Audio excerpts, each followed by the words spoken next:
Eusko Jaurlaritzak ekonomiaren garapen, jasangarritasun eta ingurumen sailaren portu eta itsas gaietako zuzendaritzak Bermeoko portuko lonja handitzeko lanak amaitu ditu.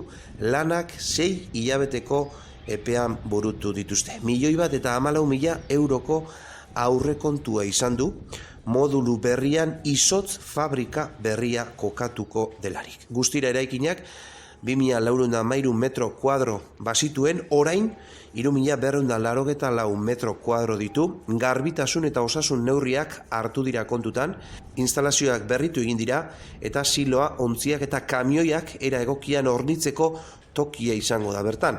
Esan bezala, izotz fabrika berria bertan izango da. Jaurlaritzaren datuen arabera, Bermeoko arrantza sektorea 24 itsasuntzik eta 130 arrantzalek osatzen dute.